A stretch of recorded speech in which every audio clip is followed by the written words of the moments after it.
Բարի երեկո հարգելի բարեկամներ, հարգանքներս ձեզ, այսօր մի կարևոր թեմայի եմ անդրադառնալու, բայց փորձելու եմ շատ ամփոփ լինել, քանի որ խնդիրը բավականին զգայուն է,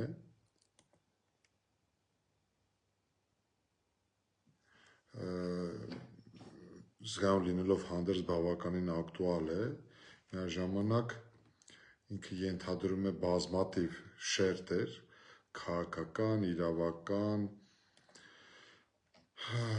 այդ առումով նաև շոշափում է նաև Հայաստանի Հանրապետության միջազգային վարկը, հեղինակությունը, մեր իրավական ընթացակարգերը, քաղաքական մշակույթի տարրերը, ուստի կփորձեմ շատ հակիրճ լինել, մամուլից տեղեկացա, որ վաղը գլխավոր դատախազության առջև իրականացվելու է բողոքի ակցիա, որը վերաբերում է Հայաստանի Հանրապետությունում քաղաքական բանտարկյալներին,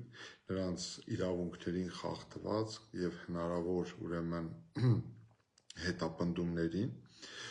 Առհասարակ վերջի ժամանակահատվածում Հայաստանում շատ է խոսում քաղաքական դրդապատճառներով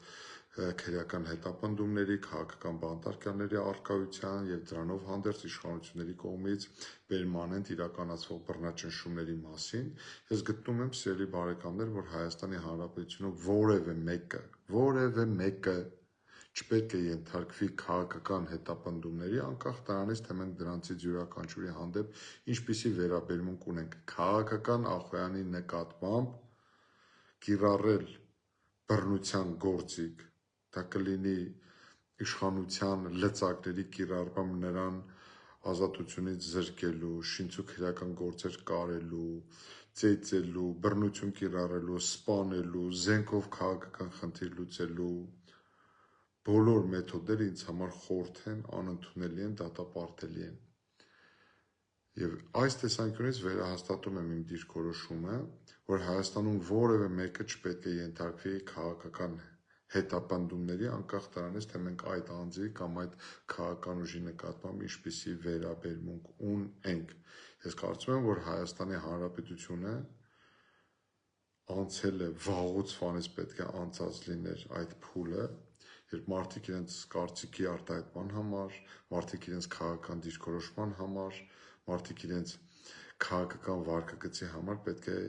պատասխանատվություն կրեն։ Ուստի այս տեսանկյունից բացարձակապես անընդունելի դատապարտելի կլինի, եթե ի վերջո հիմնավորվի եվրոպական ստանդարտներով, ընդհանուր առմամբ Հայաստանի ստանձնած հանձնառությունների չափանիշներով, որ Հայաստանի Հանրապետությունում կան մարդիկ, որոնք քաղաքական մոտիվներով կամ քաղաքական դրդապատճառներով հետապնդվում են։ Սա ինձ համար մեծագույն խայտառակություն եւ ամոթ կլինի, ուստի ես այսօր այս եթերը փորձել եմ նաեւ իրավական տեսանկյունից վերլուծել եւ հասկանալ, թե ի վերջո Հայաստանում հնարավոր է, որ կան քաղաքական բանտարկյալներ, եթե այո, դե որն է դրանց հիմքը եւ դրանց անդրադառնալ իրավական առումով։ Ինձ համար, հարգելի բարեկամներ, խնդրեմ հնարավորության սահմաններում տարածեք այս տեսանյութը, որովհետև որքան էլ որ այս նյութը ակտուալ է մի կողմից էլ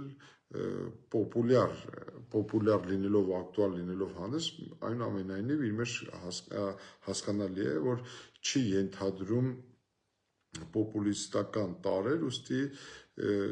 այնուամենայնիվ մենք պարտավոր ենք յուրաքանչյուրս մեր չափով ու ձևով ներկայացնել մեր ժողովրդի, թե իրականում որոնք են այն ստանդարտները, այն չափորոշիչները, որոնց առկայության պայմաններում հնարավոր կլինի արձանագրել, որ Հայաստանի Հանրապետությունում կան քաղաքական բանտարկյալներ։ Ուստի այս առումով, որպեսզի մեզանից յուրաքանչյուրի համար պարզ լինի, թե արդյոք Հայաստանում կան քաղաքական բանտարկյալներ, զուտ իրավական տեսանկյունից, սիրելի բարեկամներ, փորձենք վերլուծել ու հանգել հետևությունների։ Այսպես, Եվրոպական խորհրդի խորհրդարանական վեաժողովը, որի անդամ է հանդիսանում նաև Հայաստանի Հանրապետությունը,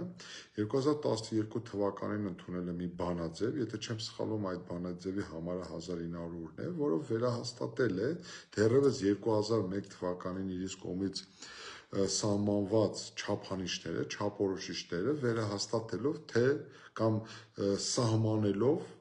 թե որոնք են քաղաքական բանտարկյալ հասկացությունը, ովքեր կարող են համարվել եւ ովքեր կարող են ճանաչվել որպես քաղաքական բանտարկյալներ։ Ընդ որում այդ բանաձևում հստակ արձանագրված է, որ ազատությունից զրկված անձը, խնդրում եմ ուշադիր լինել, ազատությունից զրկված անձը կարող է համարվել քաղաքական բանտարկյալ, եթե ընդ որում 5 դրույթներ են դրանք հայտնի, իրավաբանները, նեղ մասնագետները եւ նաեւ քաղաքական ակտիվ քաղաքականությամբ զբաղվող անձինք վստահ եմ տիրապետում են այս չափորոշիչներին, այդ 5 կետերին հստակ է հետեւյալը. անձը ազատազրկվել է մարդու երաշխավորված հիմնարար իրավունքներից, ազատություններից որևէ մեկի խախտմամբ, մասնավորապես խղճի, մտքի, կրոնի, արտահայտման, տեղեկատվության, հավաքների, միավորումների ազատության։ Հաջորդը, այսինքն շատ հստակ է այստեղ ձևակերպված, որ անձը, եթե ազատազրկվել է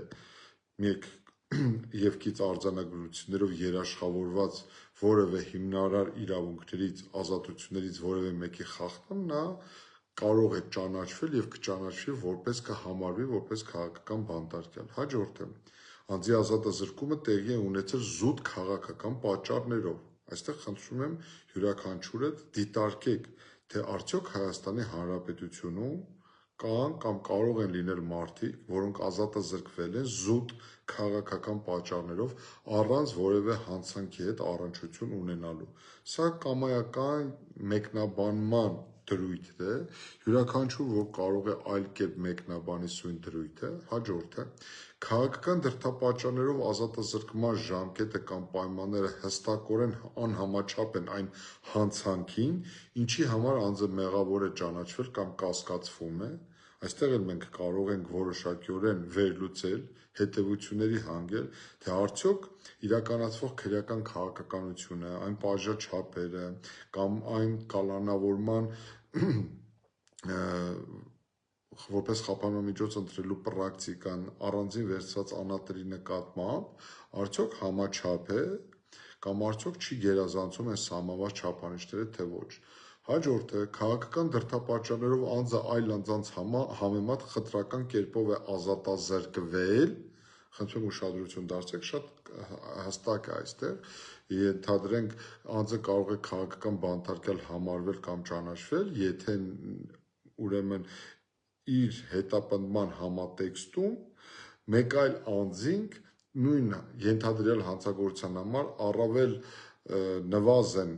պատասխանատվություն կրել, քան նշված անձը եւ կամ ազատազրկումը արդյունք է հստակորեն անարդար դատավարության, ինչը առերևույթ կապված է իշխանությունների քաղաքական դրդապատճառների հետ։ Սա էլ բավականին լայն մեկնաբանման հնարավորություն է տալիս, արդյոք Հայաստանի Հանրապետությունում իսկապես իրականացվում է արդարադատություն, արդյոք արդարադատության գործընթացը արդար է եւ իսկապես ապահովում է Միեկ կոնվենցիայի մասնավորապես պահպանվում է արդար դատաքննության իրավունքը, ապահովում է մարդու իրավունքների եվրոպական կոնվենցիայով երաշխավորված անձի հիմնարար ազատությունները, արդյոք պետությունը իզորու է ապահովել կոնվենցիայով երաշխավորված իրավունքները, արդյոք պետությունը իդեմս իշխանության առանձին ճյուղերի եւ ներկայացուցիչների չի գերազանցում իր լիազորությունները, արդյոք պահպանվում են այս բանաձևի պահանջները, թե ոչ։ Ընդ որում, ես մասնավորապես ուսումնասիրեցի այս ոլորտը, հարգելի բարեկամներ, կան նաև միջազգային հեղինակավոր կազմակերպություններ, մասնավորապես Amnesty International, որը բացի քաղաքական բանտարկյալ հասկացությունից տալիս է նաև խղճի բանտարկյալ հասկացության մասին որոշակի սահմանումներ եւ հստակ ընդգծում է, թե որոնք կարող են ուրեմն համարվել քաղաքական բանտարկյալներ եւ որոնք կարող են համարվել խղճի բանտարկյալներ։ Ուստի այս առումով նաև Հայաստանում հնարավոր է եւ կարծում եմ պետք է անկեղծ քննարկում տեղի ունենա, ընդհանրապես Հայաստանը ունի արդյոք շռայլություն ընդհանրապես հանդուրժելու, որ որևէ մեկը քաղաքական մոտիվներով ենթարկվի քրեական հետապնդումների կամ ճանաչվի քաղաքական բանտարկյալ կամ որևէ մեկը ճանաչվի խղճի բանտարկյալ։ Հիմա այս առումով կա Հայաստանում հանրության տեսակետները բաժանվում են ակնհայտորեն երկու մասի։ Մի մասը հստակորեն պնդում է, որ Հայաստանի Հանրապետությունում քաղաքական բանտարկյալներ չկան, մի մասը պնդում է, որ Հայաստանի Հանրապետությունում կան քաղաքական բանտարկյալներ, մասնավորապես նախորդ իշխանությունների տարբեր ներկայացուցիչներ ցանկացած քրեական հետապնդման հիմքում դիտարկում են քաղաքական հետապնդումը եւ փորձում են քրեական պատասխանատվությունից ձերբազատվել իրենց վրա ուրեմն սևեռելով քաղաքական հետապնդման ուրվականը։ Կյանքը ցույց կտա, թե արդյոք այս իշխանությունը հատել է այդ կարմիր գիծը, բայց ակնհայտ է վերջի շրջանում, որ որոշ անձանց նկատմամբ իրականացվում է ակնհայտ քաղաքական մոտիվներով քրեական հետապնդումներ, սա այնքան պարզ է, որը պատիվ չի բերում Հայաստանի Հանրապետությանը, եւ ես ձեզ վստահեցնում եմ, որ որոշ ժամանակ անց այն օգտագործվելու է Հայաստանի դեմ եւ լրջորեն խարխլելու է Հայաստանի Հանրապետության միջազգային վարքը։ Ինչու է այդպիսի ընկալում ձևավորվում եւ մարդկանց մոտ որոշակի շրջանակի մոտ ձևավորվում, որ այո, որոշ անձանց նկատմամբ իսկապես քրեական հետապնդման հիմքում քաղաքական մոտիվն է, քաղաքական դրդապատճառն է։ Սա ունի երկու տարբեր կամ մի քանի տարբեր պատճառներ։ Մի պատճառը հետևյալն է, որ իշխանությունը զրկված է լեգիտիմ գործիք կիրառելու հնարավորությունից, իսկ լեգիտիմ գործիքը դա նա է, որ անձի նկատմամբ քրեական հետապնդելու բավարար ռեսուրսներ առկա չեն, հիմքեր բացակայում են, սակայն իշխանությանը պետք է սաստել, լռեցնել, արգելապակել, կասեցնել տվյալ անձի կամ անձանց գործունեությունը, քաղաքական մասնավորապես, եւ երկրորդը իշխանությունը փորձում է նման գործիքակազմ կիրառի ընդհանրապես անպատժելիության մթնոլորտից ելնելով, մեր դեմ խաղ չկա սկզբունքի կիրառմամբ, ցանկացած պատճառով նման ուրեմն վարքագծի դրսևորումը, այս երկրորդ պատճառը ունի որոշակի նպատակ, վախի մթնոլորտ ստեղծել, որպեսզի տես կուժ քեզ եմ պատժում, բայց կուլա, այսպես ասած, կես լուրջ, կես կատակ, դու խելոք մնա։ Այսինքն, ինչ է արվում, ինչ որ երևելի անձի պատժելով կամ նրան մեկուսացնելով կամ նրան նկատմամբ քրեական հետապնդում հարուցելով, փորձ արվում վախի մթնոլորտ սերմանել, մեր դեմ խաղ չկա սկզբունքը առաջ մղելու եւ այդ համոզմունք դարձնելու տպավորություն ձևավորելու տեսանկյունից։ Ես կարծում եմ հետեւյալը, որ ընդհանրապես Հայաստանում պետք է մոռացված լիներ քաղաքական բանտարկյալ տերմինի շրջանառության մեջ դնելը եւ ամոթ է, որ ընդհանրապես քաղաքական դաշտում նման միտք է շրջանառվում, բայց իշխանությունը պարտավոր է լրջորեն ուսումնասիրել, քննարկել, այդ թվում նաև իր հակառակորդների հետ միասին, թե ինչն է պատճառը, որ այդպիսի ուրեմն միտք է դրվել շրջանառության մեջ։ Եթե կան որևէ հարցեր, զգայուն հարցեր, որոնք իսկապես կարող են անաչառ դիտորդի մոտ ձևավորել տպավորություն, որ Հայաստանի Հանրապետությունում կան մարդիկ, որոնք իսկապես քաղաքական դրդապատճառներով հետապնդվում են, ապա Հայաստանի իշխանությունները պարտավոր են ուղղակիորեն վերացնել այդ հնարավոր խնդիրները, ավելին, ես գտնում եմ հետևյալը, որ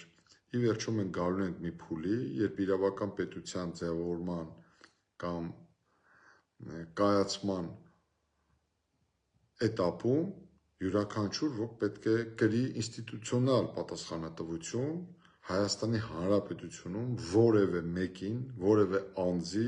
քաղաքական դրդապատճառներով հետապնդումներ իրականացնելու համար, անկախ նրա զբաղեցած դիրքից, զբաղեցած պաշտոնից ու մատուցած ծառայություններից։ Սիրելի բարեկամներ, մենք աստիճանաբար թևակողում ենք նախընտրական շրջան եւ տեղափոխվում ենք այդ շրջանը եւ բնականաբար շատ են լինելու տարբեր բնույթի բովանդակությամբ քննարկումներ, տեսակետներ, տարբեր գնահատականներ։ Ես ինձ համար պարզել եմ հետևյալը, մի քանի օր առաջ էլ ասեցի, պարզել եմ հետևյալը։ Գործող քաղաքական վերնախավը սպառել է իրեն։ Իշխանությունը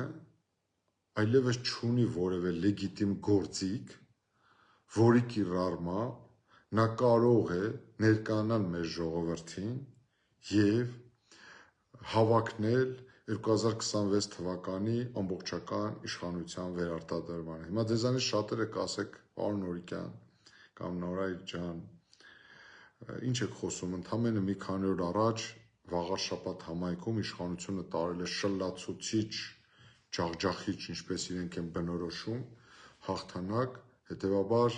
ինչի մասին է խոսքը, վերարտադրման լուրջ ուրեմն ռեսուրս ունեն իրենք։ Գիտեք ինչ, ես չեմ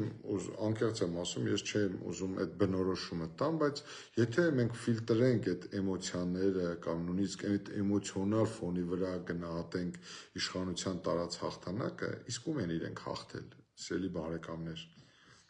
Իրենք, եթե ուշադրություն դարձնեք իրենց խոսույթին, իրենք հաղթել են իրենց իսկ բառերով քոչարյանասերժական սաքուլիկին։ Սա իրենց տերմինն է, սա իրենց օգտագործած տերմինն է։ Եվ եթե իրենց բնորոշմամբ հաղթել են քոչարյանական, նախկինում սերժական, հանրապետական, Տարոն Մարգարյանական, չգիտեմ հիմա արդեն քոչարյանական սաքուլիկին, ինձ մոտ հարց է առաջանում, ես մի քանի տարի առաջ այդ մասին հստակ եմ արձանագրել,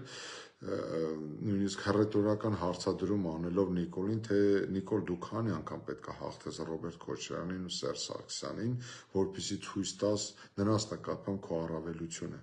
Այսինքն մեկ անգամ եւս մեր ժողովրդին ինչ է արվում, հրամցվում է մի իրավիճակ, որ գործող իշխանությունը նախորդ իշխանությունների, տվյալ դեպքում նրանց առանձին փոքր սեգմենտների նկատմամբ ջախջախիչ իրենց բառերով հաջողություն են արձանագրել։ Հարց է առաջանում այստեղ, որ թե ինչպես կամ ինչու պետք է իշխանությունը այսքան ձայն ստանալ, այդ հարցի մոտ էլ է առաջացել, բայց նույն տրամաբանությունը, նույն հարցադրումը նաև այդ մյուս հակառակ սեգմենտին կարող է անել։ Ես չէի ուզում այս հարցին այսօր շատ քաղաքական հարցերի անդրադառնալ, սիրելի բարեկամներ, վերադառնամ հիմնական թեմային եւ արձանագրեմ հետեւյալը, որ իմ խորին համոզմամբ Հայաստանի Հանրապետությունում չպետք է քաղաքական բանտարկյալ լինի։ Այն քաղաքական վարչակարգերը, այն բոլոր ռեժիմները, իշխանությունները, քաղաքական մեծամասնությունը, որոնք տուրք կտան գայթակղությանը չեն դիմանա եւ իրենց քաղաքական մրցակիցների նկատմամբ կվարվեն ուրեմն բռնության մեթոդներով, բռնաճնշումներով, քաղաքական դրդապատճառներով հետապնդումների կենթարկեն, ես ես հավաստիացնում եմ գալու այդ պատասխանատվության անխուսափելիության պահը։ Դեռևս ոչ ոք չի խուսափել այդ պատասխանատվությունից եւ այս իշխանությունն էլ չեմ կարծում, որ օրիգինալ է այդ առումով։ Ուստի, սիրելի բարեկամներ, ամփոփելով իմ խոսքը, ասեմ ձեզ, ես իրավական Հայաստանը, իրավական պետությունը տեսնում եմ հետեւյալը.